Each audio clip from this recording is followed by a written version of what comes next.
I mean, straight down onto Bakuda. Straight down onto Bakuda's knee, right? Like, Yeah, he's 13 million feet shorter, so it's not even a significant height gap. I mean, Yeah. You go on Tinder, you post 27 million feet tall. No girl's gonna swipe right. Come on. No, man. So he's punching up his profile. You say 35, 40 million 30, in heels. 38 Come on. million. Yeah.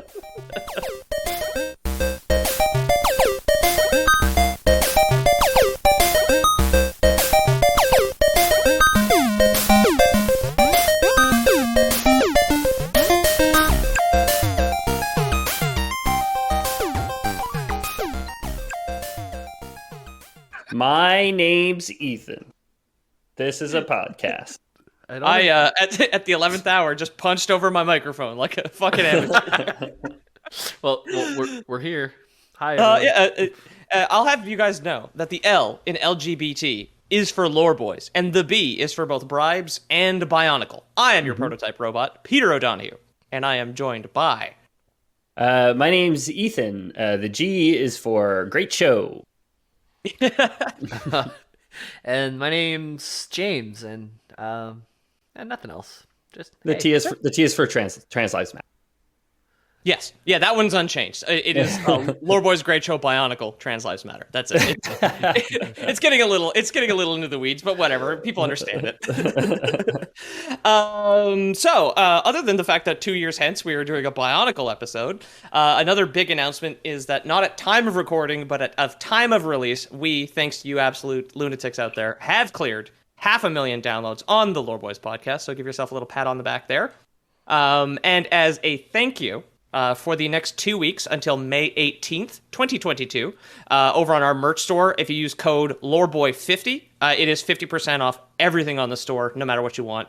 Is there an S on the end of that, Pete, or just Lore Boy? It is LOREBOY50 because there was a character limit. Got it. So yeah, LOREBOY50 until May 18th, 2022, 50% off anything you want there. Thank you guys so much. If you've been waiting for prices to drop or you just wanted a code or anything like that, now's the time to do it. And then, that's it. And it's easy to remember because it's Lore Boy, singular, and then it's 50,10,000. Yeah. Which is the number that we've reached. Yeah, we hit the 5 zeros, so we have a 50% off. And then whenever we hit 1 million, it'll just be 100%. Everything will be 100% of their actual costs. So yeah, exactly. All the merch is free for the duration of the episode. So 90 minutes, get it while it's hot. We were saying the opposite. Like we're scaling towards full price. Yes. Yeah. Oh, I see. Yeah. Oh, that's a much more savvy business move. Now I understand. Pete's treasurer? Oh no. It's like, guys, I mail you your magic beans every month. Twice a month, right? It's like I send you your Patreon beans, and then I send you your ad beans, and like that's it. You get your payout.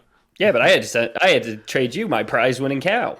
Yeah. Well, I mean that's the deal we made. You guys didn't want to make a shared bank account, so I just handled the whole thing. So anyway, thank you guys for everything. Honestly, it's crazy. Anyway, the link is for merches in the description of this episode, or if you want to type it in manually, it is theloreboys.creator-spring.com. I have not bought a custom URL yet, so one of these regardless. Days. Yeah. So maybe by the time this episode comes out, or by the time you're listening to this episode, we will have a custom URL. But the slug should work. Dead link to buy T-shirts. I think the slug would work anyway, but yeah, it does. Like I said, it's been several hot minutes since we last did an episode on Bionicle. I think 2.5 years, actually. But it ended up being one of our most requested follow-ups. So after several years of support from patron Jesterful and backup from fresher-faced patron Sarah, I figured it is time, quote, Rafiki, Baboon with Scepter, 1994. It is time. It is time. I had to take those words apart and put them back together like a Bionicle to figure that out for a second. Yeah. This was after you left, and I was a little spicy, and I was just like, I'm just gonna put in some fucking nonsense. Yeah. So for those who aren't in the Discord, it was a really nice day yesterday, and I was walking down the street. I had just enjoyed a couple beers at the park with my dog, and I'm walking to go home, and I run into Pete, who is leaving his place, going out to get beer, and then which led to a couple drinks between friends. And so if this episode sucks, it's either mine or Pete's fault, or both of ours. It's mutual, except like we discussed, you were responsible, and we're like, I gotta go. You for the people, dude. Yeah. And I'm like, you're right. And then and then you left and went to a bar, and then I, sat inside on a sunny day and wrote about Lego. So yeah, if you'd like to join the likes of those two, just like David, Korath31, and Chris K did this week, head over to patreon.com/theloreboys, and you can join up on our Patreon. There's bonus content, bonus audio every week. The scripts go up. There's a 10% off code that's permanent for our merch store, everything like that. And also, like, obviously, you support the shit out of us, and it's very cool. And the patrons were definitely stacking paper this week. That was crazy to get all those emails like Tuesday afternoon. Like, all right, gotta write this down. Yeah, you guys are beautiful. So, Bionicle, after what I've read, I have to say I was not familiar with this at all. I was no longer familiar with Bionicle. I had a bunch of them growing up, and I read the monthly DC comics that would come with Lego Magazine every month, right up until the movie came out, the first movie, and it made the green one, Liwa, talk like he had brain damage, and he was my favorite character, so I stopped reading the comics. Because they changed the character in the comics from, like he had been infected by whatever, like a parasitic mask at one point, had to overcome that. Like, he had a very good character, and he was the Toa of air, and then he had a really interesting kind of collaboration with Gali, the Toa of water, and I liked that whole thing. But then when the movie came out and he was just like, basically talked like Jar Jar Binks, I was just like, I'm fucking done with this shit. All right. A lot has changed since then, so I guess, guys, you're probably not familiar with Bionicle, but did you have them? Remind the audience, did you have a Lego? I had a green one and a black one. Okay. I want to say my brother had the red one and I had the brown one, but it's been so long, I really can't quite remember. The brown one had an upside-down body, so he kicked instead of karate chopped. I remember that. Very cool. Yeah. Sounds Yeah, so I had those from the last episode. I remembered the word Toa. You're throwing it around like people should know what it is. Sorry. The word Toa. I remember a giant crab, and that's about it. I remember a guy riding a meteor down to, like, land on a beach or something. That was the art, now that you mentioned. Yeah. Close, yeah. They came in tubes, so quick real-world history recap. Bionicle was created as a way to save the Lego brand in the 90s.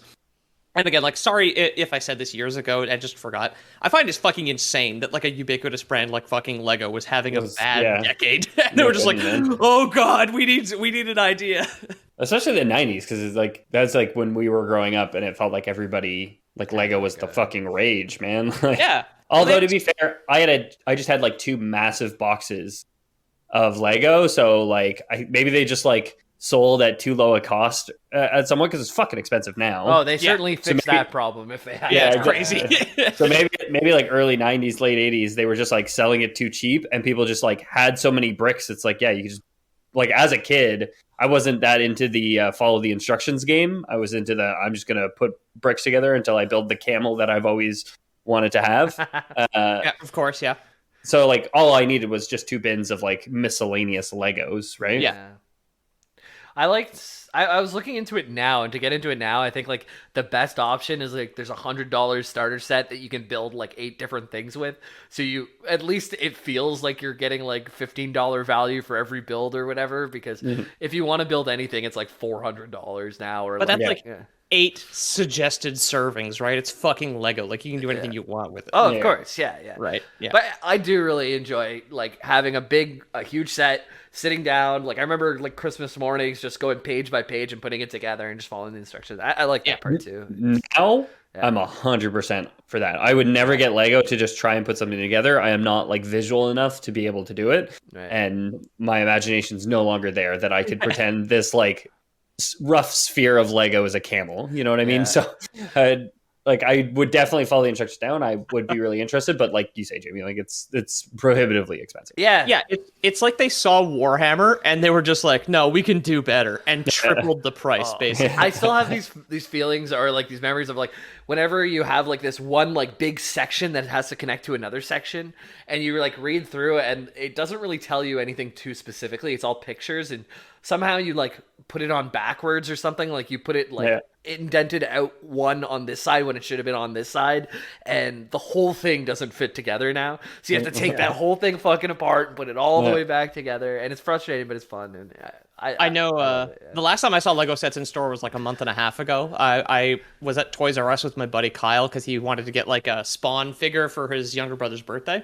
Nice. And I remember one time we were at our other friend Adrian's house, and he had one of the spaceships from the Star Wars prequels. I can't remember. I don't know which one it is. It's the white one. I know it's got like an A-shape wing. It carried a bunch of guys on it.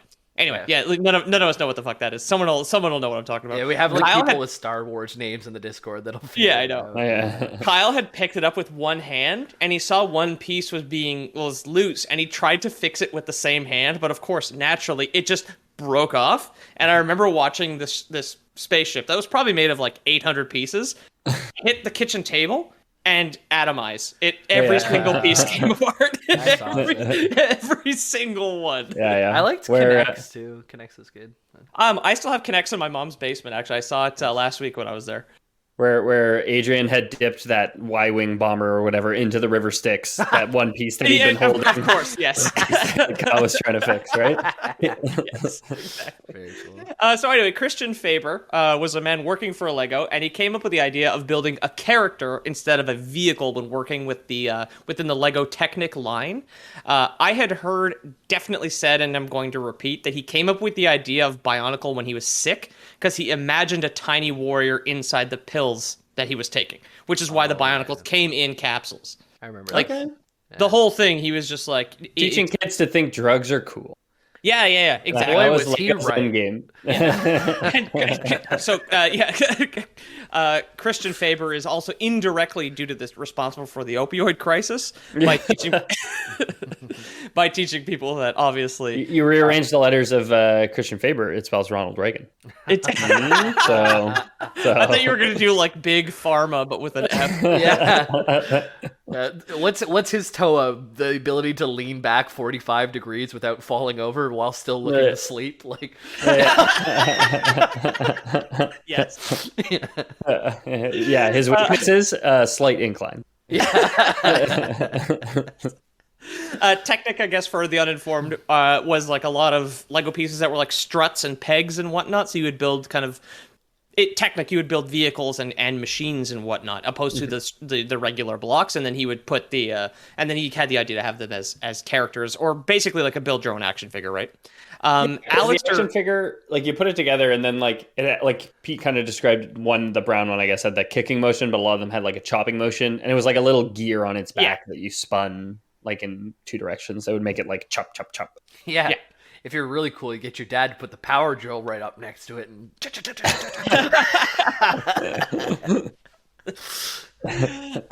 Alistair Swinnerton. Or mom. Yeah, that's true. Yeah. Yeah. Hey, we're progressive here. Or a drill. Both your moms hook a drill up to your Bionicle. It's all fine. Yeah. So Alistair Swinnerton rewrote the concept at some point and presented it to Lego, and I only mentioned him because his name is hilarious. Like, Alistair Swinnerton sounds like a made-up British baron who would be the stuffy villain in like a children's cartoon. It's someone from Harry Potter, for sure. Alistair Swinnerton, of course. Yeah, for sure. That was the wizard that invented the taking a shit on the floor and then using a spell to make it disappear. Right. Yes, because Hogwarts doesn't have like plumbing, or didn't have plumbing before conventional plumbing was invented. J.K. Rowling said they used to just go wherever and magic it away. I thought that was very cool. I thought that was a prank at first when you said it, like the burning a bag. But I was like, wait, no, then the poop's just gone. That's not a very good prank. It's a movie with Jack Black where they invent a wizard spray that makes dog Envy. Disappear. Yeah, with Christopher Walken. Yeah. It's a great fucking movie. It's very stupid. One person who listens to this show will get that reference. Yeah. It's a very stupid movie. So I guess, which is kind of funny, you make the comparison to like explaining why Hogwarts didn't have plumbing properly. Decades later, anonymous weirdos wrote some real Bionicle shit. They put in like the crazy creation myth history, which is what we're going over now, in the same way that I guess J.K. Rowling felt the need to explain literally everything. In the backstory of Halo. Some people did that for Bionicle, but I haven't seen the new movies. The Grimbo Gramblo Escapes from Grindelwald or some shit, the Fantastic Beast movies. I'm assuming the Bionicle stuff is better. Alistair Swindle Titty. Yes. Escape from Hogwarts. Yeah. One quick warning for this episode. I would like to ask our listeners not to take drinks, do shots, or crack cold ones with the lads during this episode, as it is entirely cover to cover about ancient robots. So please finish your drink now and do not get another one until we're done. Don't do it. And thank you. I will not be responsible for another death. Did we used to finish our drink or just take a drink? I guess it depends on the episode, probably. Who knows? Yeah. I think he's saying. I think might have been finish your drink very early on, actually, but that was irresponsible. I think I've done it. I've definitely done it. Okay, I'll take a sip now, but I'll sip throughout. I think because at this age is a little much. I will take a sip as well. So just very quickly here. Carlsberg, delicious, almost as good as Bionicle lore, which we're not sponsored. Don't tell them that. Yeah. Sorry. Non-denominational beer. Yeah, non-denominational beer, but they are the pioneers of purity, which sounds dangerous. So that does. What the fuck? And they're German beer, or they're Danish. I think they're a Danish beer. I'll check afterwards. So we are going to begin with the Great Beings. This is the name given to a group of scientists on the planet Spherus Magna, who could be compared to the philosopher kings of our time, so the elite thinkers like Aristotle or Ben Shapirus, obviously. Mm-hmm. We don't know who exactly they were, and Lego, this is a pretty cool creative decision that came top down somehow. There's one desiccated suit vampire at Lego at the time was just no, this is gonna be neat. Lego forbid writers and artists from describing or drawing the Great Beings while developing the backstory of the Bionicle universe, and that's really, really cool because we talk on the bonus episode about creation myths, and I'll say here that stuff like Halo that I've done episodes of have something called lore bloat, where they just fucking explain everything, or of course Harry Potter that we just mentioned. The fact that there is still some mystery left, and that was just no, let them guess, was part of the creation myth of Bionicle, I think is really, really cool. I thought in the artwork I saw, they're always kind of silhouetted in robes, basically. That's it. I thought you meant when they couldn't draw or describe it, that they made the writer's room just only use Lego to express ideas. No, take it out of the box there, Jim. Come on. Yeah. I think it would be a funny idea. Yeah. Could I just write it down, please? No, said Alistair Swinnerton. No, I mean, it's really cool. And like Pete said, we do talk a bit about creation myths on the bonus episode. But I do love I think one of the hardest things to do in fiction is to kind of establish that different people, it's something that it kind of relates to Star Wars too, where a planet in Star Wars is the desert planet, and there's no diversity, right? There's the jungle planet, there's the desert planet. It's kind of the same with a lot of myths or religions in fiction, where it's there's an established god, and that's the only one that everyone believes in, right? Everyone either adapts or reacts to that, whereas in real life, Native Americans, for example, every single tribe had their own creation myth. A lot of them overlapped and intersected and shared stories and traded stories. It's so hard. Yeah. You got Church of the Silver Flame. You've got, that's the only one I know. But there's other ones. Good try. All right, good. Even in D&D, it's it's an established pantheon. And there are expansions that have been done for D&D where it's, they had the Far East or whatever, or the Spelljammer, when Spelljammer, you had your space gods are different than your Earth gods, basically. Right. But it's still kind of these very rigid pantheons where it's there's it's really hard in fiction to establish different creation myths coming from things. So I think forcibly keeping it abstract helps with that, right? Where it's harder to say somebody is wrong for having an idea because it's undefined, right? So yeah.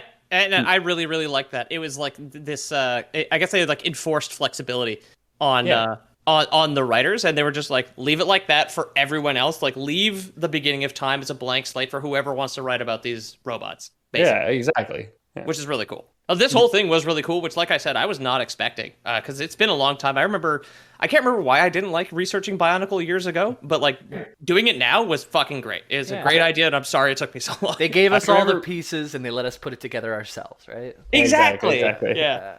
I remember really liking listening to the episode where we talked about Bionicle and wanting you to do another Bionicle episode as well for a long time. And it's funny. Me and Pete talked about this before the show started, but I was thinking about doing a Bionicle episode and like going back and listening to your old ones to see what you talked about. And that's the only reason why I probably didn't do one like last week, was because I didn't have the time to go. I didn't feel like I had the time to go back and listen to the first Bionicle. You don't episodes, like listening to us anyway. It was faded. I don't. Yeah, you said it in the past, and even during episodes, you don't like when we talk and you're not talking. But yeah, No, yeah. I mean, I don't think the listeners do either. But here we are.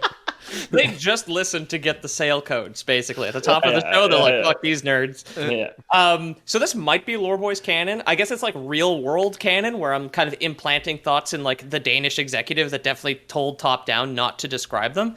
I think, or I like to think, that the great beings are like in-universe blank slates for the kids who are building Lego in the first place, because you would never know. Like, every kid who has a Lego set is anonymous as far as the executives are concerned, and like kind of canonizing the anonymity of the creators is on brand, or at least that's how that's how I saw it, right? It's Lego canon is Lore Boys canon is Little Boy canon, I guess. Yeah. Little Boy canon sounds like a pretty okay like country song. If you think about it. Yeah, sure, yeah. Can we call us? We could just be the Little Boys from now on. That could be fun. little Lore Boys here. Today, Bionicle, I found a cool toy, and it goes crazy in a spaceship. Yeah, just like tripping over our own breath is how we're going to do the episode going on right now. That'll be tiring for a whole hour, so we can do it in our own voices. I'll fix it in post, and You'll fix it. Okay, cool. Okay, Yeah, okay. movie magic, dude. Cool. Yeah. Fix it in comp. So the great beings, like gamers, rose up from the various tribes of Agori, which were kind of a naturally evolving race of mechanical people, and then they became the ruling class of the planet just through their just like sheer force of will to their desire to explore, study, and invent.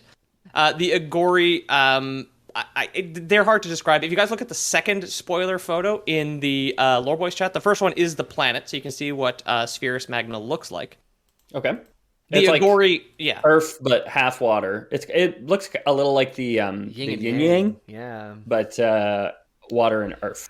Yeah, it's one continent, so it's like Pangea as well, or older like singular continents that have like existed throughout our life that's when cycle. all the cool life grew on our planet. Pangea, yeah, that's where it's like the first dinosaurs and big crocodiles and other weird shit. Yeah. And then the second photo, you can see the Agori themselves, which seem to have been released as a set. There are color-coded, elementally themed tribes, just like all of Bionicle. We for basically. sure had the red one because I remember that plastic flame that was on the end of the hand there. That pattern is like burned into my childhood. Yeah, so it's elementally themed, like Pete said. So we have red for the element of fire, green for the element of claw, and black for the element of cyber knife. Yes. Naturally. But of course, Cyberknife is like AU on the periodic table because it's based off the Latin. The latter, yeah, of course. Yeah. Naturally. So the great beings are very likely robotic. If I want to like my own head canon, they're definitely robotic because they probably came from like various tribes, so they're all various colors.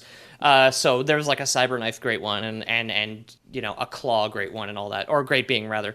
So they rose up politically through like as tribal society became more complex, basically. We could say so. We've established that any little boy with his head full of dreams out there can create their own creation myth, but we can also establish that it'd be really stupid if they came out of like a primordial ooze of claw, right? Yes. Like the primordial soup of the claw element would be done. Little Timmy, okay.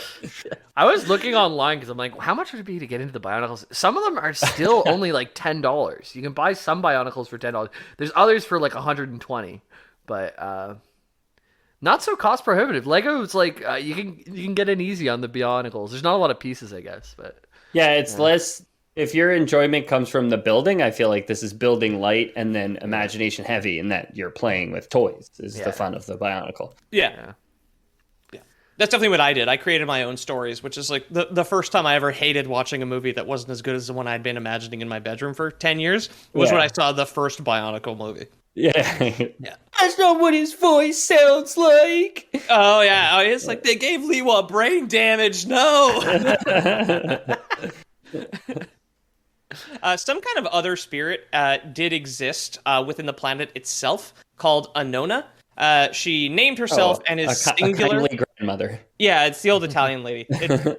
That's why you've got like the crust on the mantle, and then it's all just like liquid pasta rotating around, just gnocchi at the center. I have not eaten since breakfast, and but liquid pasta. I'm like, I'll eat it.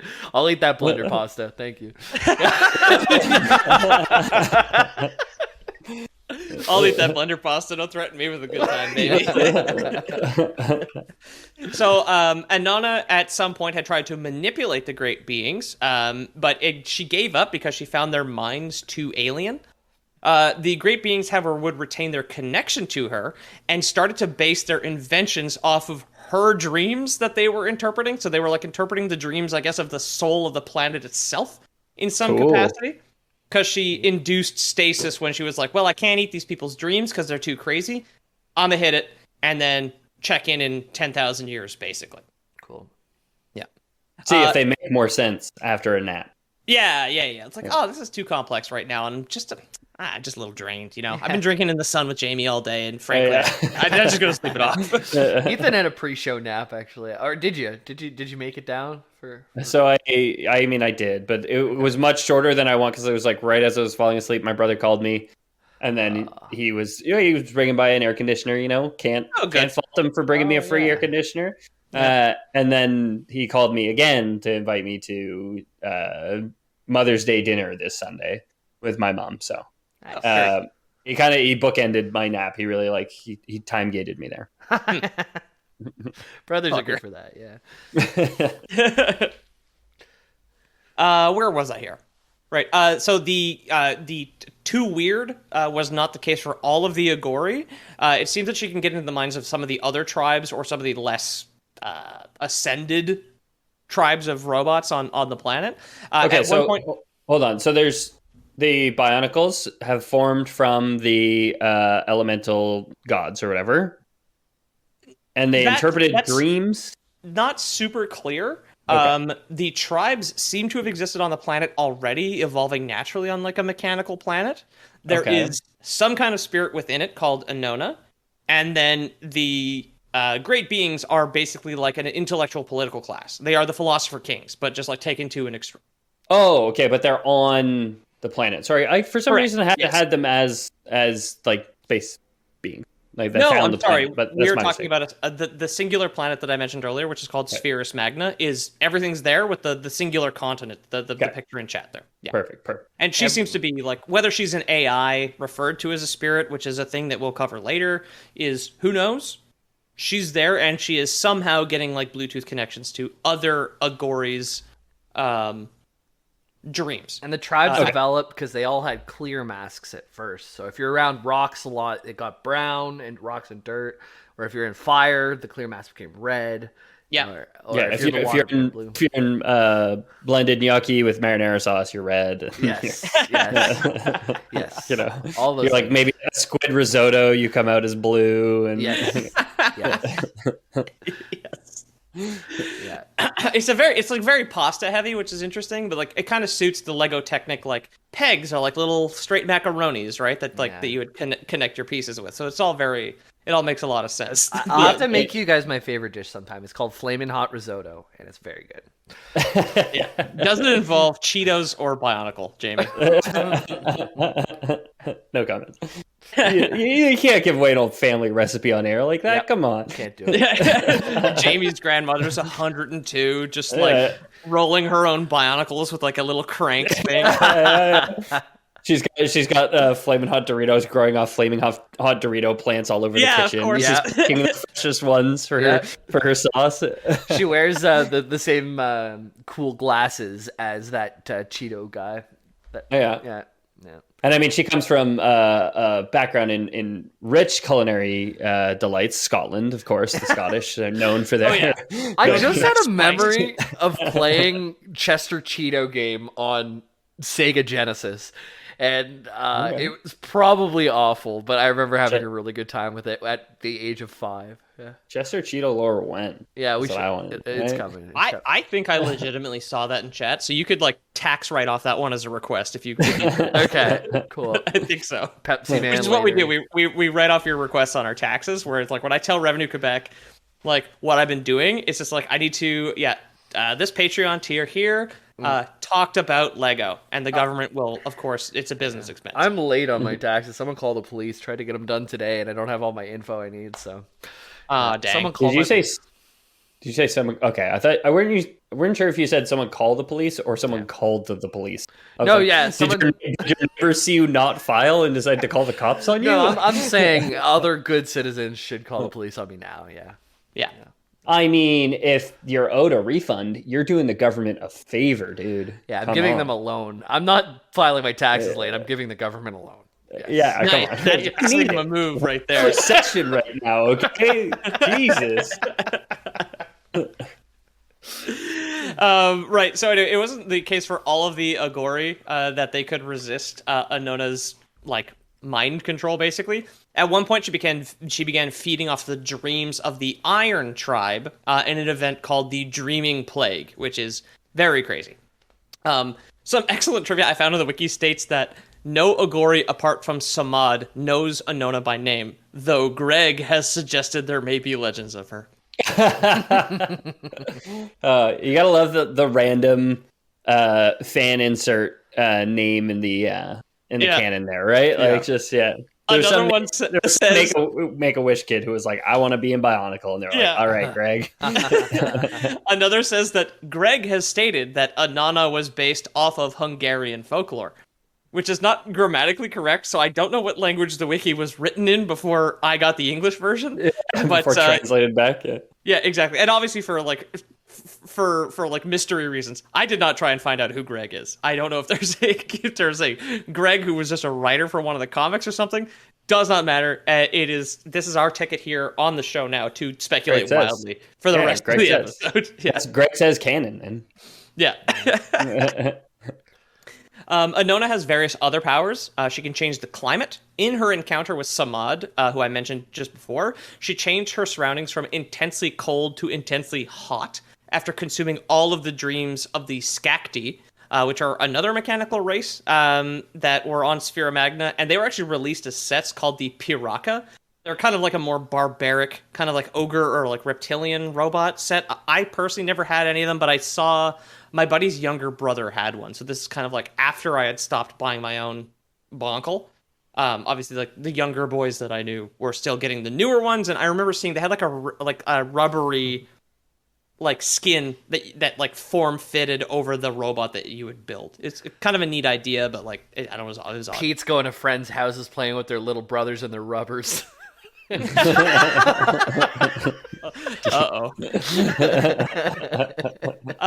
If you want to see some cringe that is so volatile it could melt steel beams, you need to look at some of the like early 2000s Bionicle commercials. By the way, there is the infamous All American Rejects Move Along Bionicle video where they have that in the trailer. And thankfully for early pop punk, I looked it up. None of those guys are rapists.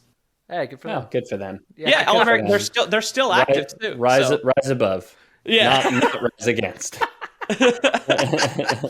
They're hitting the bare minimum as humans in that. Yeah, cleared it. He went the lowest hurdle. Pop punk, not a sex pest. Yeah. And then there is the Paraka trailer itself, which shows them all as like a bunch of cool dudes with, like, at this point, even like in 2006. Like 90s batitude. They were like living, or they're all hanging out in like this aluminum warehouse with like fitness equipment in it. Like you can imagine the setting that I'm like putting up here. And also the camera zooms in on all their faces, and they of course have big chins and big teeth because that's what the action figure looks like. And it'll like freeze frame and give you the goofy Bionicle name like Vecton or whatever, then his nickname on the crew is like the Trigger or the Snake or whatever. It's so fucking funny because it's like the bad Suicide Squad basically ripped off the Paraka Bionicle commercial with like the Will Smith and the Margot Robbie fucking title cards, where it's just like all of that shit. So back to Inanna. She could also share her powers with the various tribes of Spherus Magna. She gave psychic abilities to all of the female Skrull, who I could not find pictures of, so I don't think they came out as toys. And Greg didn't mention anything either. So Greg, come on, Greg. Greg, come on. Somebody get Greg on the line, okay? We need answers, Greg. After getting their powers, the female Skrull were all kicked out of their like tribal society, and incorrectly believed that Agnonce, who was a great being, had given them their powers. The entire army, they're called the Sisters of Skrull, went on like this pilgrimage or like a crusade. Basically, they wanted to kidnap Agnonce and then have him make them all more powerful. In the end, though, Inanna had like psychically captured them and stripped them of free will, and kind of just had them as mindless psychic slaves. What was that guy's name? Agnonce? It's nonsense, if you ask me. Sorry, it was nonsense, if you ask me. It is, yeah, and blame Greg, as with everything. It is Agnonce. It's either Agnonce or Agnonce. I like the confusion that because he's like godlike, like, oh, I'm agnostic. Oh, you believe in Agnonce? No. I'm agnostic. Yeah, no, agnostic. Yeah, I believe that Agnonce may be the savior. I'm just not convinced that he is. You know? Yeah, exactly. Yeah. For me, like if I die and standing before me and walking me down the beach is Greg, I'll be very pleased. Yeah. Greg's a real god. Let's be real here. Yeah. Died for our sins, okay? We might be judged by Greg. The great beings created to continue to create mechanical marvels based inside their base in the Valley of the Maze, which astonished the Agori. So they're continuing to they still have their link to Inanna's dreams and are just like creating the craziest technology ever. Okay, I'm gonna slow you down a bit because the names are really bogging me down here. Yeah. So we have so it seems like the Nonna, the kindly Nonna making spaghetti, is evil. Is that what I'm getting at this point? Stripping people of their free will and stuff, typically bad, right? Yeah, it is. The way it's written of is that it's much more of like a predator-prey relationship. It seems because she is feeding on dreams. Right? Okay. In that the Nonna is not strictly evil for consuming spaghetti, despite the perspective of the spaghetti being legitimate, right? Stripping of free will or guidance from a god. Exactly. Yeah. Tomato, potato. Yeah. So like all we've had so far is kind of snapshots of the Nonna basically eating all of the people's dreams, essentially, and just like turning them into kind of like husk people, robots, if you will. Yeah, and then the great beings themselves could not be taken over, but they retain their link and are using her dreams to make mechanical marvels to basically wow the savages that are out there having their dreams stolen by, I guess, like the soul of the planet is from what I understood. Yeah. Okay. Yeah. She's eating their dreams, whether evil or not is hard to tell. And they're like, "Damn, you're not dreaming of not wearing pants during your high school math test anymore." Well. Yeah. Here's the friggin' Eiffel Tower. Dream of that, baby. Yes, all of the robots are just like, it's like the mechanical marvel of just like showing up to a job interview with no teeth, and it's like, wow, I can't believe it. They showed up to their math test instead of not having pants. They forgot to attach their legs that morning. Very embarrassing. Of course, I had a school dream last night where it was weird. It was like a sex dream, and I was with this girl, and we were trying to go find a place to be alone together. But I was in my elementary school, and every place we went, there was just tons of people. Extremely weird. It's so weird. Yeah. Now, dreams are weird, who's learning about all the exotic Legos that the little boys are playing with? Christ. Look, the girl was saw Pete's friends' little brothers and asked them for a condom while at elementary school trying to bang. Yeah, I used a Bionicle as a rubber in the bathroom of my elementary school. The Bionicle tube, right? You use the capsule. Yeah. It's weird. Like the dreams often have the same few layouts. It's like this old house I lived in, elementary school, high school, university. All these places where the maps are really good in your brain because you spend so much time there. I guess so. And sometimes in Dust 2 and Counter-Strike. I'm there. It's a wild one, dude. Yeah. I had a dream last week. It was so funny. I had this problem at work where effects tasks I was scheduling were not ending up in the artist's like ledger, basically, so that he could clock out and just like prove to HR that he'd been doing shit. Just a right? work stress dream, yeah. Okay. Yeah, but I had a dream. I could not fucking fix it. I had a dream about it, and then was just like, I'm just gonna try that thing I dreamt about, and it fucking worked. Amazing, dude. Yeah, exactly. Very cool. I'm just I'm on the clock, no matter 24 hours a day. Nice. Pete's feeding off the whatever planet is built around his psyche. He's feeding off the dreams of the people who live there, solving real problems. So. Yeah, exactly. So while the great beings were creating machines, this was kind of a funny thing to like explain why everything's a robot. They tried to create organic life, but they weren't very impressed by the results. It's so squishy. Yeah, exactly. Yeah. So we'll find out more about their experiments and some of the other things they were doing after the break. Welcome back, everybody. I hope you liked the ad. One of the experiments that the great beings had done was simply called the prototype robot. And this is why I've been asking you guys not to drink, because it's been like 38 minutes and you'd be dead at this point. Mm-hmm. The prototype robot was created to find out if the great beings could just overall sustain a large-scale machine. So opposed to making phones smaller and then bigger when everybody started just watching porn on them, they were just like, no. We need a 1,000 foot screen. We need a 10,000 foot screen. We need to keep going even crazier. We need a screen so big that it could just be the porn screen, and anybody on Earth at any time doesn't need to use their phone. They just look over at the porn screen because you could see it from everywhere on Earth at all times. If you had a curved screen that orbited with the sunset, people could comfortably masturbate at all hours of the day, regardless of hemisphere, right? When is Earth finally going to have the first pornography viewable by space satellite? You know, like when are we going to be able to like the Great Wall of China just look down at Earth and be able to see a porn?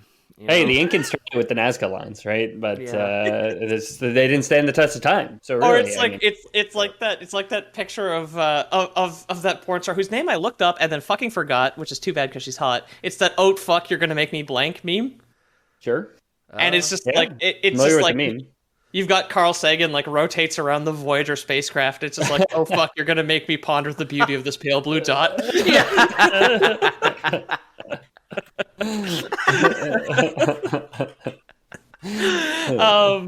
So with the help of smaller robots as well as Agori workers who again were just like wowed by the wonder of science, they put together, and this is fucking ridiculous, and please get your football field to this measurement calculator out. They put together a 27 million foot tall robot. Okay. Wait, say that again. Say that again. How wide? It's humanoid. So I'm not going to have you guys reveal the spoiler yet, but it's basically a Bionicle without armor. So very kind of plain, and it is 27 million feet tall. Oh my god.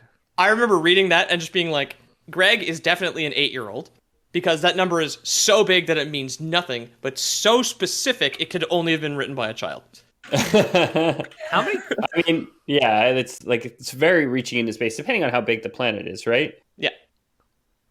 I do not know the circumference or the diameter of Sphera Magna. I'm sorry, but yes, 27 million feet.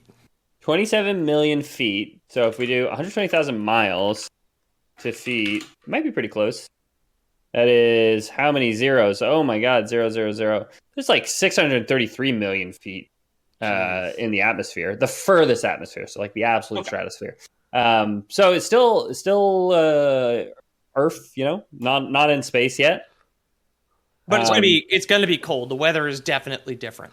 But that's the top of the exosphere. It's about halfway to the moon. I remember our atmosphere being like, when you look at the Earth, it's like really deceivingly thin.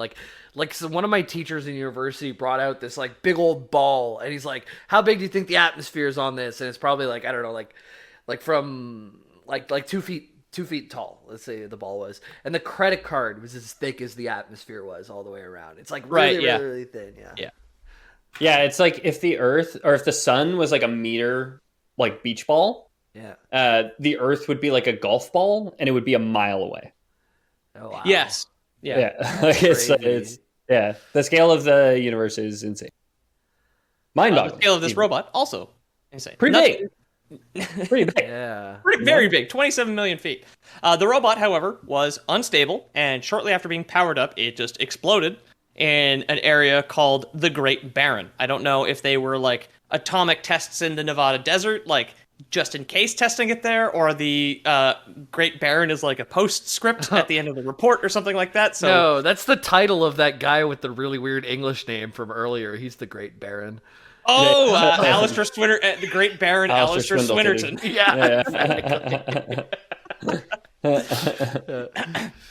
So, unlike we stupid humans, the great beings did not try to repair the robot. Unlike our atomic tests, where we just kept fucking going, they saw the destruction that they had wrought on the planet, and were just like, cool, yeah, we are not responsible enough for that at all, so we're just not going to do it again. They How did unrealistic. Dude, come on. It's like Come the on. stupidest part about the 27 million. They just took A guy named Greg creating the universe, that I can buy, okay? But man recognizing their hubris and deciding to change their ways, I don't think so. No. But yes, the great beings simply took the L and moved along. The kind of discarded parts. Oh yeah, they just moved along. All American rejects. That's why I laughed. Is that why you said it? Sorry, no. Move along, like you said you would. Move along. They simply allowed the planet to reclaim the kind of discarded parts of this robot. So kind of like the end of the Iron Giant, where it just had like its pieces were just embedded in the crust of the earth and were reclaimed by nature and reclaimed by various tribes of Agori. People would live on different things. They had silly names like Knee Island and Elbow Peak. So they even were just like Elbow Peak this way. Yeah. And also Elbow Peak over there. There's 2 Elbow Peaks. Yeah, of course. And they're both national parks, thanks to Teddy Roosevelt, right? Venus Summit. It's like the Matterhorn. You've got a bunch of like frozen bodies up the up the like the sharp or the steep side of the steep face of Elbow Peak. Yeah. Green Boots Man or whatever, just like frozen to death on the side of a elbow. It's just a green Bionicle feet like poking out of the snow. It's a challenge for all Bionicles. You cannot kiss Elbow Peak. Yeah. Well, yeah, they would have like instead of like planting a flag, you have to summit it and like kiss the rock at the top of Elbow Peak. Yeah. That's a good one. That'd be a hell of a tourist trap, eh? Yep. On Bionicle Planet. It's not to bring it back to Scotland again, but it's the Blarney Stone, right? Is the Blarney Stone in Scotland or in Ireland? I said Scotland, but I'll look it up if you want me to. Have you been to Scotland? I feel like you went to Scotland. I've been to Scotland, yes. I haven't. I'm Scottish. I want to go. I haven't been to Europe, personally. Damn. Thank God. The Blarney Stone, the longest running Irish pub in the city of Vancouver. There you go. It's in Vancouver, there we actually. No, it's Irish. You're right. Okay, yeah. I remember seeing like, I think I saw an episode of like Paddington Bear about it. Where can you give tongue? Is that like would they stop you? They have guards for that? I think you can normally, but during COVID, they asked you to stop giving tongue. Yeah. Okay. There's a mask on the rock, and you wear a mask, and you have to connect mask to mask. Yeah. Thank you. You snatched the thought from my head, Jamie. Thank you. It's just exactly that image. He ate your dream, really. Yeah, he did. I more imagine just like I am the trout, and Jamie is the slow motion bald eagle, just snatching it straight out of a river. We've all had that dream. Right? Yeah, exactly. And then fix problems at work, right? Yes. Yeah, exactly. Yeah. So eventually, a substance called energized protodermis was discovered leaking out of a wellspring on Spherus Magna. This is to bring it back to a meme. This is the liquid pasta. So the core of the planet is actually something called energized protodermis. Energized early skin, electric early skin. Yeah. It's 2 cool old Italian words slammed together. This is from the old DC comics because the second line of Bionicles, when they had armor and cooler weapons, was because they were all immersed in it by accident, and instead of killing them, it turned them into cooler versions of themselves. I think I had one of those. I think Line 2, Bionicle. Yeah. Gotta Google it. Oh yeah, this is the one I had for sure. I remember this. Which one Remember is this box art. I had the green one. Oh yeah, me too. He was my favorite. Yeah. And they kind of like subtly transformed now that they were upgraded. They all kind of had like a second half mode, or like extra tools that they could. I know the red one, you could take off both his swords and clip them into his feet, and he would get like a surfball to surf on lava. Oh hell yeah. Cool. Yeah, which is very radical. Yeah, he'd shred Gnar, and that the green guy looks like he gets like something to like roll fabric with, like something you'd see in a textile mill, and it looks like he can grab vines with it. Cool. Nice. I don't remember that. It's been like 20 years since I played with that toy, but I don't remember the spinning wheel Bionicle. It's not. It's like prongs. It's like a fork. It's like he was rolling pasta in a fork. You know what I mean? Yeah. Right. I don't think he has enough tines there though, but whatever. Yeah, the little like the grandmother thing. Yeah.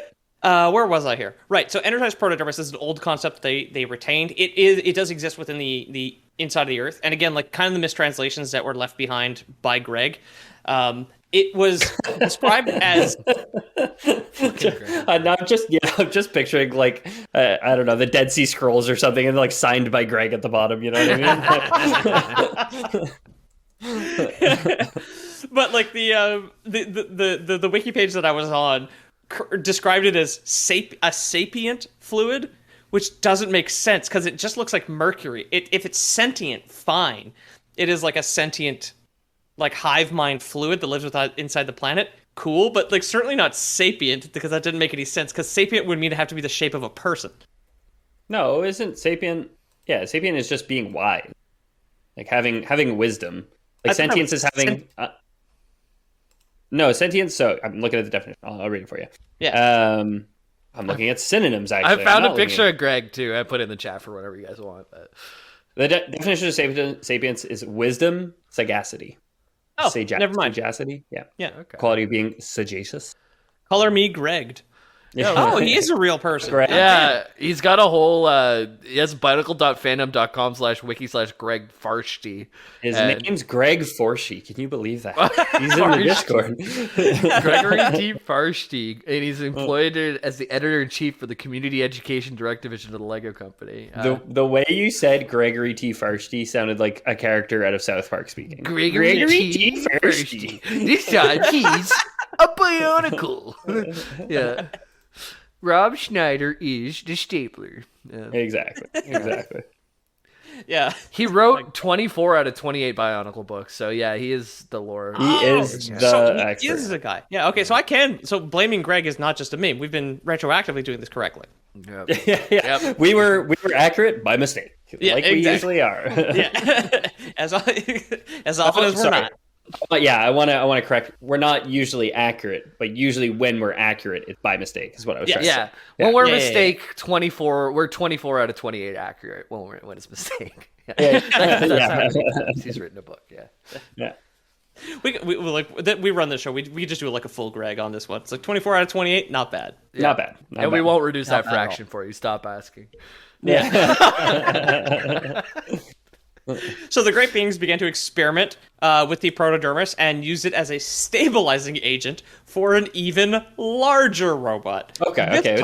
Now we figured out that they didn't learn from their hubris. They're just like, well, we need to go and find radioactive Earth skin out of the molten crust and use that in our giant death robot. This one is 40 million feet tall, because they were just like, I think the problem was it wasn't tall enough. Oh my god. Okay, I did look it up when we were researching the last one. That is the diameter of the Earth. So if his feet were in New Zealand, if his feet were chilling in Bray's kiddie pool, his head would be just up here with us. Okay, cool. Wow. In Canada. Mm-hmm. No, that's not diameter. Isn't diameter just the half of it? Or no, that's radius. Radius. Mm-hmm. Oh, thanks for the lesson. Yeah, glad you jumped in so we could have this teachable moment. Perfect. They called this one the Great Spirit Robot, after stabilizing his core. Now, this one did not explode. They did learn from their mistakes. The Protodermis absolutely did stabilize the core. So I'm picturing kudos to them. There was this construction site with the 27 million foot tall one. There's a big construction site. All the guys are working, and there's like one old guy who's retired and just likes to like hang out. They like to hang out at the construction sites or whatever. Yeah, like just, the floater outside. or whatever, right? And it's like, I'm telling you, you need to stabilize the core with some magma. And they're all like, yeah, okay, old man, whatever. And then if you guys want to see what the Great Spirit robot looks like, you can click on the final image in chat. Okay. Oh my god, he looks like the guy in Jurassic Park who discovered amber. He looks like Greg Farsty. That's true. Not the most recent one. Okay, he's tall. His like knees are above the clouds. Yeah. Which for 40 million feet tall, I don't think you'd be able to see his head, to be fair. So the scale is like a little weird. He's got like Iron Man Iron Giant a Iron little bit Giant. esque, right? Yeah. Yeah. You go, I stay. But I couldn't hear him because he was 40 million feet away. Yeah, exactly. Exactly. I'd already made a decision when 6.5 months later his advice finally reached my ears. I mean, well, no, because he's 40 million feet up, so there's no atmosphere. So there's no air. You'd never hear him. Sound. Right. He's like pouring his heart out to you, just like, oh, I'm so fucking sorry. And Elliot is just like standing there, just like, I love you, Mata Nui. Yeah. The great pantomime in the sky. You can't hear robots apologize in space. Yeah. Yeah, that's true. That is true, yeah. So yeah, after the construction of this, one thing that I'm gonna skip over, called the Core War, occurred. It's just a resource war. This is kind of the least creative thing that I found in the fiction. I saw People that. started to fight over it. That was an article in a CrossFit magazine I saw, actually. The Core War? Yeah. Core War. Everyone's just doing sit-ups. Nobody really won the war or lost it, to be honest. Everybody got very jacked and sore, though. It was like, okay, so the USSR was the first ones to invent the 6-pack, but then the United States came out with the 8-pack, right? Right. Which, they said proved their genetic superiority, but then the Russians kind of got those ones kind of like down underneath into either side. They called it the 10-pack, but there's still a lot of dispute on like if it is actually a 10-pack, if those are abdominal muscles. You know what or Pete not, calls right? those? Pete calls those down there. Pete, do you want to say it? Yeah, so it's because it's the only thing I've ever heard. It is the crease between like the muscles you're talking about and like your hip bone. I have only ever heard them referred to as cum gutters. Yeah, I mean, there's lots of names for them. I think that's the technical scientific term. That's what the those egghead CIA scientists came up with during the 70s. Was cum gutters. Yeah. I would love if like I'm at the doctor, everything is very very professional. It's like, we're gonna check your pulse, we're gonna check your heart. Just like, we're going to check some of your cardiovascular health, and then we are going to observe your cum gutters. I'd be like, okay, I see. I mean, I do like the idea of a doctor taking a stethoscope to like that part of your body and just like listening for something. I don't know. Yeah, like right above your pants line. Where did you say you got your degree again? Yep. No. The pee-pee's coming in fine. I got all right. Yeah. You check the diploma that's like framed on the wall. It's just like graduated with honors, and it's like signed by Greg. Yeah. It's like, oh no. So yeah, I'm gonna skip over the Core War because while it was not about blasting your abs, it was just like a resource war fought across the entire planet of Spherus Magna over the protodermis, basically. We're calling it the Boer War, and not the Boer War that Winston Churchill fought in, but like the boring war. The boring one, correct? Yeah. It operates all the current wars in the Middle East, all rolled into one. It's the Gears of War fighting over Remulsion, the Pendulum Wars. It's all that. You heard it 1,000 times before. It was the low point in the research, so we just leave it behind. You know what happened. The Spirit robot was created to eventually fix the planet, as both the war and the protodermis were destroying it from the inside out. And they also created an Ark-like space station called the Red Star, which it's kind of funny we're talking about the Soviets, because they'd call it that, which was a space station intended to reseed the planet with life when they figured it was inevitably be destroyed. Okay. The Red Star appears to have had kind of issues of its own. It, at some point, got trapped in a pocket dimension called the City of Silver, which is crazy. Cool. And it also lost the ability to send life back down to the planet. So it stopped its like main function kind of broke down at one point. The basic AI that governed the robots on board also lacked empathy, and like way in the future, when the Toa, who are the Bionicle toys that we all played with, eventually reached to the Red Star, the kind of like janitor robots that have been piloting it the whole time like didn't really understand what the fuck was going on and just tried to kill them. I mean, it's an answer. Yeah. It was their default. It's just like program directive, defend Red Star. And then they did not understand when like the main characters of the plot showed up, so they tried to kill them. Okay. Well, yeah, thank God you're just henchmen. We don't have to feel bad. Yeah. Oh no, said the protagonist. Unnamed goons staffed the Red Star. Oh no, wait for my scythe. Before the end of the Core War, the Great Spirit robot, now called Mata Nui, after its main AI, and Mata Nui is definitely a familiar name for anybody who's a fan of Bionicle or the old episode, because the older Bionicles believed him to be a god, when in reality he was a complex AI installed in a 40 million foot tall robot. Cool. Okay. Yeah. Cool. I mean, Honest mistake. I see why some people would think he's a god. Yeah. 40 million feet tall. Hard to argue. Yeah. You know what? Yeah, usually taller people are more right too. I've noticed. Yeah. I mean, as the tallest one on the podcast, I'm inclined to agree. So. I'm amazed that you, a short king, got that right. But hey, I'm right half the time. Okay, I'm average, man. I'm tall half the time and I'm short half the time. Half the people I meet, I'm short. To half the people I meet, I'm tall. Short clock is tall twice a day. Short. That's good. That's very good. That's a slogan for a t-shirt. Yeah. 50% off, baby. Yeah, exactly. So Mata Nui was launched into space to study other planets, so that when he returned to what was assumed to be a destroyed Spherus Magna, he could improve the planet. So they made a 40 million foot tall robot whose entire purpose was basically to commit like IP theft throughout the galaxy. Cool. Okay, yeah. That's when he went out. When required to land on a planet and observe the native life to not like disturb it, so he had like kind of a built-in 40 million foot deer blind. He would camouflage his body, land in the ocean on the planet in question, and then use some kind of hologram system to disguise his head as an island, and then just observe for decades and decades and decades all these other planets. Oh, I've played that game when I'm swimming at the lake with the family, where you just let your eyes above the water, and you are the island. One time I caught a minnow in my mouth because I just waited long enough with my mouth open. That is some legit crocodile shit, dude. What the fuck? No, that's pretty normal boyhood stuff. I used to do things like that. One of my favorite things is like sitting by a creek and just put your feet in the water and just let the little fish come and just peck at your feet. Like, I did that too, that. obviously. Yeah. But I thought I was like, how can I catch a minnow? And I bet if I left my mouth open long enough, like there's like got to be some food goodums in there, and I caught one. Cavities. Ethan has Did you swallow? No, I took it out with my hand. I was like, I caught you, and then I let him go.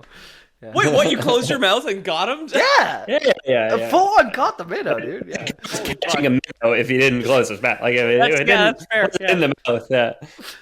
Ethan, you have a fantastic photo of your brother pretending to drown you in a river. Yeah. I think it's probably still on my Facebook somewhere. But, yeah. Not that I'm on Facebook anymore, but I was like, so we went to this river, and I was like, okay, I have an idea for a Facebook background picture, and I was like, you're going to like drown me in the river, basically. It's my younger brother, but he's a big guy, much bigger than me. So I look at him right before we do it. I'm like, okay, I'll grab your ankle if I'm drowning. So just go hard, like make it look real. Like actually try and drown me. I'm actually going to try and not get drowned, kind of thing. And so first he's like, okay, sure. And he just like slams my face into the water, but it was too shallow. And I just like face straight into the sand, like just like hitting like a soft for the first half inch and then rock hard wall, and then basically. Play, of course, yeah. And I popped it in the boys chat for Pete since hasn't seen it. Oh, Jesus Christ. Yeah, so for the listeners at home, Ethan is arguably the water is so shallow. I don't know why you did it here. You're barely wet. It's like up to Mackenzie's ankles. Yeah. So yeah, he was just hitting my face in the sand basically for the photo, but Yep, very Fucking good. hell, man! Holy shit. that's me as Manatui. That's Matanui. Matanui. That's pretty close. Matanui. Very good. Yeah, it was very good. Yes. So this might top my Pathfinder episode last week for dumb bullshit fantasy names. So yeah, yes, I know. Every week it just gets worse until we're just until it's just 95 minutes of complete gibberish, and once in a while we cut each other off with a barely coherent joke. I found a picture of us when we were We're in like a core war. 17 too. Look how cute we were. Wow. Oh, look at your braces. Yeah, I was a cute little boy. I have no idea who that person we're with is, but Yeah, who's this chick? No idea. no either. There you go. Cool. It was Well, a if friend you're of a listening- friend. On the bonus episode, but Yeah. I think that was part of the fun of the photos. We were just taking like a really intimately close photo with someone we didn't really know. very possibly. So, in regards to, so I guess when Matanui was taking unsolicited selfies with people he didn't know, he could land on a planet and observe and collect data, but he still needed a red star to take off again. So the red star and Matanui kind of went on this quest together. It was Okay, like a boy and his dog, but it was the sled dog basically was the red star. correct. Yeah, just like Call of the Wild, where Harrison Ford had to act alongside a guy in a mocap suit, who was playing a dog. I was gonna say just like Ice Dogs with Cuba Gooding Jr. Also, that one, a fantastic documentary. I must say, love it. Inside the body of the robot, so within what is called the shell of Matanui, were various islands, presumably to ensure that the caretakers of the robot could survive. So it had its own little ecosystems inside with robotic janitors and and maintenance guys, basically. It's like a 40 million foot tall robot cannot take care of itself, and if it gets a 30,000 foot splinter jammed in one of the joints and it can't bend down anymore, that's gonna be a problem. So you need need an entire civilization to well, you need all the rooms because maintain the union agreement states that they have to have a designated break area in there. And, yeah. There would be They've got a janitor- break peninsula like built within the body of the robot. A robot that big, there'd be like robots that would never meet each other in that robot. It's so huge. Yeah, I mean, it's again the size of the Earth. So, wow. absolutely yes. Exactly. Imagine if you will, a complete stranger who lives on the other side of the planet that you will never interact with, and both of you will die having never known each other's names. It's basically like that. Every robot's related within 6 degrees of circuitry or something. Yeah. Yes. Yeah, exactly. We're related to all those people through Bray, but that doesn't change the fact that everybody that Bray knows, we will go to our graves not knowing who they are. Exactly. Why does? Oh, because Bray has sex with everyone. Is that what? No. Yeah. Okay. Yeah. I mean, during his everyone has conquest sex of with China. Okay. Yeah. During his all the way to conquest of medieval But China. Eastern Turkey, man. I mean, come on. Oh, he recently got married. He settled down though. He found the best one in the world. So yeah. Yeah, that's true. That's true. Congratulations. Yeah. There was allegedly like 2 pilots that would like actually direct the robot, and the only trivia that I had like about these 2 guys was just like 2 pilots in the head were killed early on. How is unclear. I'm like, what? Like, okay, cool. Another mysterious Gregism. Early Among Us. Oh, There's a poster. You're right. They did it first. Did it first. Greg did it first. Among Us is Bonkle. Canon. after Greg said so. Okay. yeah, Greg said it. After Matanui left the planet, Spherus Magna was broken into 3 pieces in an event called the Shattering. This obviously killed most of the inhabitants of the planet. The majority of the survivors, however, ended up on the largest chunk called Barra Magna. It's kind of like more of a deserty area, and Barra Magna is a very like bonkle fake word. Like it kind of fits in with like Toa. I think Toa is taken from some culture, and Agori is like pseudo fake Greek. Like a lot of it is assembled from real languages and then just twisted a little bit to make it fantastical, from what I understand.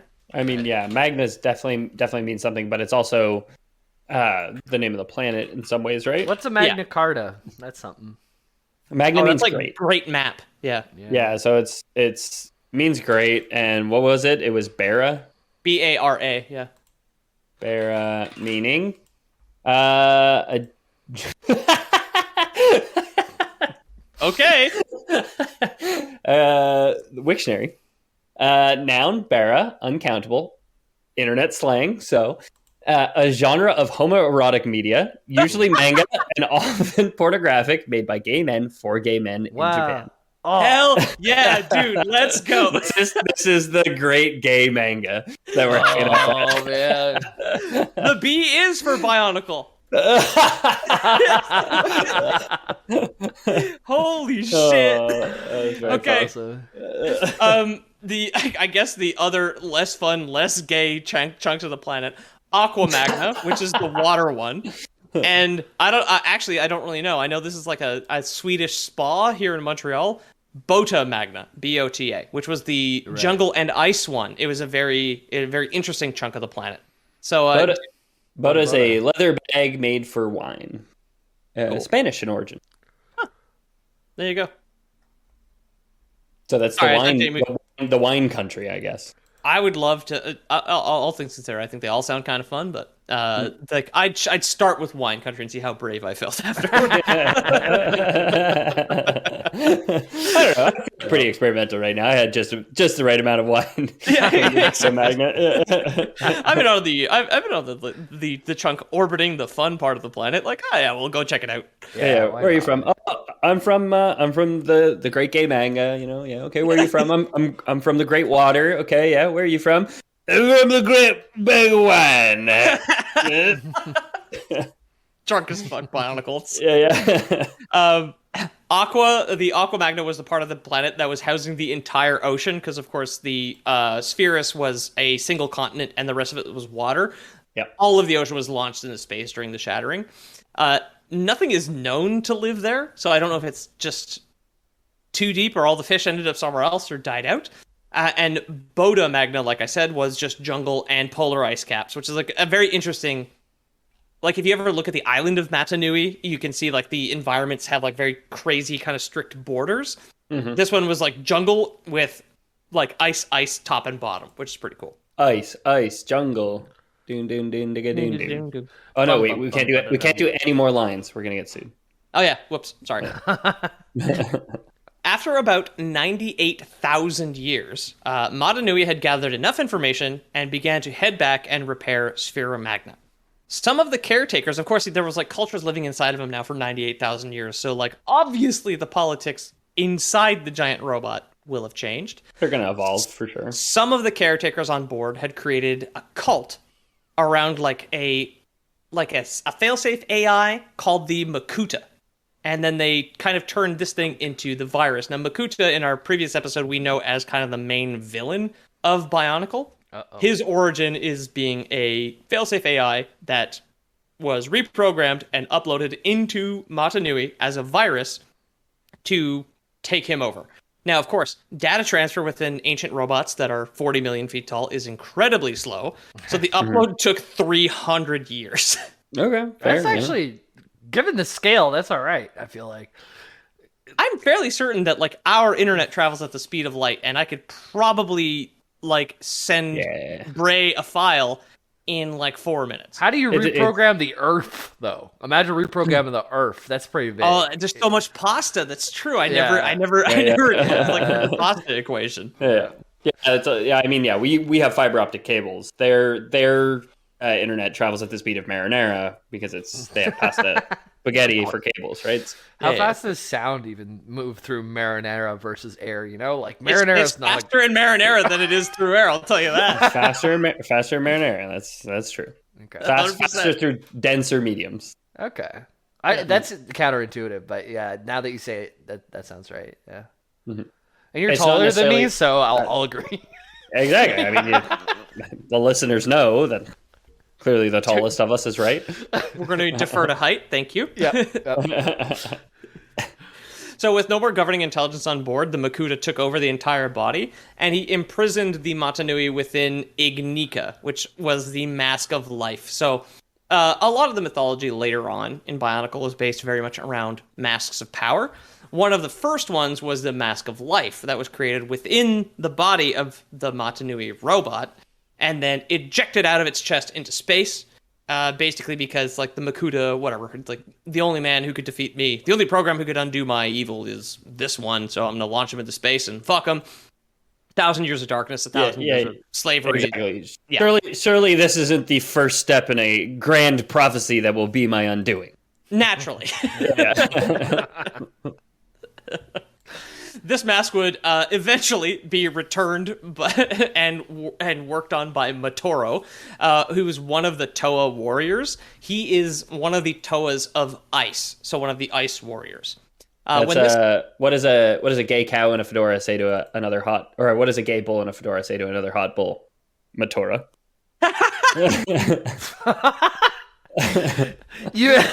I hadn't even finished thinking about this sentence before we got the answer. I mean, you blew up my spot with right on these nuts, so I gotta get them out quick now, man. I never know when you're just gonna fucking get it right away. Pretty good one though. I like that. Thank you. By the way, like mid episode, someone was talking in general, and they said, like, I used to live in Pismo Beach. It was Commandeer Turtle. I said Pismo Pants. Got him. While recording the episode, still got to get those in. Yeah, Nice. Always like. with his right hand, he recordeth the episode. With his left hand, he trolleth general. Yeah, like how we do our Discord. He dealeth judgment. Yeah. So yeah, Motoro would one day be... I have no fucking idea when this happened, by the way. I don't know if this was retconned and did not figure it out. It seems as though this occurred either in the future or in a parallel universe to the Tawamata thing that we talked about last time. Okay. Because Motoro in the old story is like a little villager guy who, like, it is revealed he used to be one of the warriors. He used to be a Toa and then reverted to like a little villager body when like the mantle of responsibility had been passed on, basically. In this one where he retrieves the Mask of Life, he puts it on and then willingly kills himself to transform into pure energy and like reboot the Matanui AI system, basically. Okay. But it's like... No fucking idea when this happened, not gonna lie. But is it inconceivable that, like, after the dust settled, the Matanui gave him his life again? No, because we're coming towards the end here, and that is kind of what happened with a lot of this anyway. Regardless, putting on the mask transformed into energy, like I said, and he revived Matanui, who Wi-Fi'd himself into the ruins, like the scattered ruins of the prototype robot, because of course they did not recycle the body. 2-7. Exactly. So he's shorter, but he's wiser. Elbow peak. Peak 2, back in the habit. Yeah, the people's elbow peak straight down onto Makuta and just like from the ropes. I mean, straight down onto Makuta. Straight down onto Makuta's knee, right? Like, yeah, he's 13 million feet shorter, so it's not even a significant height gap. I mean, yeah. You go on Tinder, you post 27 million feet tall. No girl's gonna swipe right. Come on. No, man. So he's punching up his profile. You say 35, 40 million 38 million. Yeah. He's wearing platforms, all his dates. So. Oh wait, someone please make a Bionicle meme account on Twitter and see how you do. On Tinder, you mean? Tinder, he means. But... Yeah, did I say Twitter? Yeah, Tinder. Yeah, one of those. One of them. Yeah. I'm not on either, so yeah. No, I mean, just wait till Elon buys Tinder. What a fucking shit show that's gonna be. Right. So Matanui, using his tiny short king body, fought Makuta, who was inhabiting his old body. Now, the spirit robot, Matanui's old body, the big one, the 40 million foot one, had the ability to control gravity. This would have been one of the tools that he was going to use to reconstruct the planet after its destruction. He kind of reaches out and gravitational pulls Aqua Magna towards him. But during the fight, it is deflected or it is dodged or whatever, and he ends up getting killed where the body of the Great Spirit robot is hit in the back of the skull by a third of the planet, which crushes its core processor and kills, in quotes, the Makuta AI that is on board, basically. No. Nice. Short-circuited. It's so fucking cool. I have to say that it's like robots that are millions of feet tall hitting each other in the planets. skull with chunks of planets is a very cool thing. That is cool. That they should have put in the fucking movie instead of giving Liwa, my favorite one, brain damage, is all I'm going to say. Yeah. Just hit him with the moon. So it killed the Makuta AI inside, and then the other fragments of the planet were all kind of sent hurtling back towards Barra Magna, the gay fragment. And then with his last bit of strength, Matsunui, using the old prototype robot body, reassembled the planet and then shot out a shockwave to like release light or like reseed the planet with the life and the evolutionary information that he had gathered on other planets, as well as kind of ejecting the robots that have been living inside of him this entire time. Wow. So the caretakers that had not been taken into the Makuta cult, which was called the Brotherhood of Makuta, I believe, ended up coming out and repopulating the reformed Barra Magna planet, which is where the rest of everything kind of takes place. And then, eventually both the ruins of both robots were dismantled and were used in the construction of new civilizations. And that is the Bionicle that we know and love today. Oh, beautiful.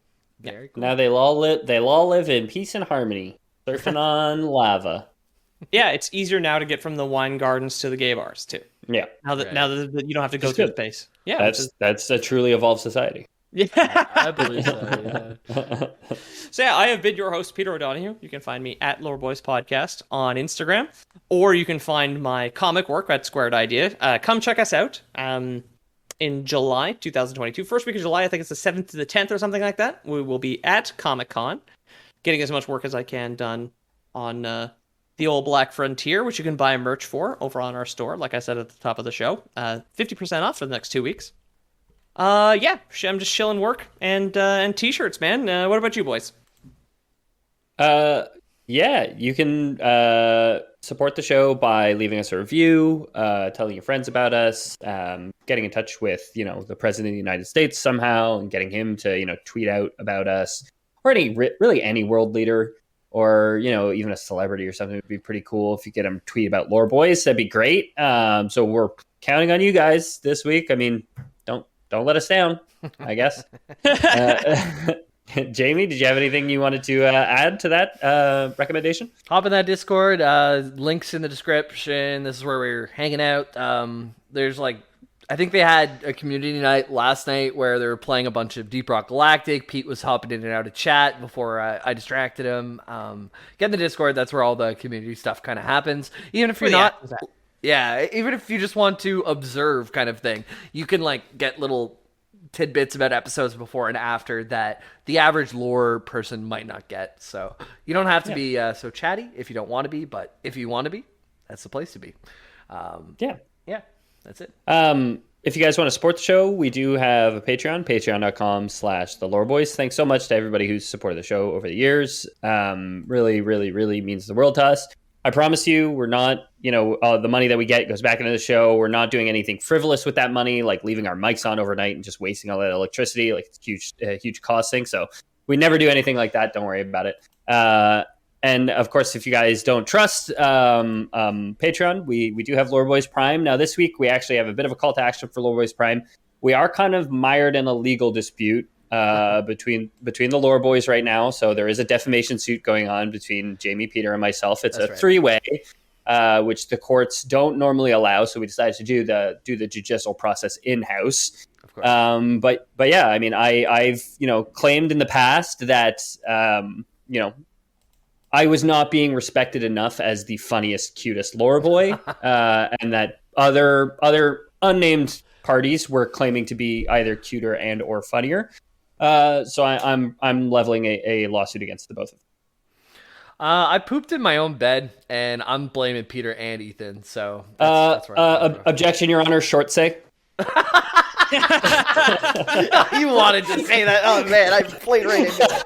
God damn it. I think that would constitute That's Lore a Boys. good one. That's a good setup. Lore Boys. Lore Boys Out. out. Oh. Oh man.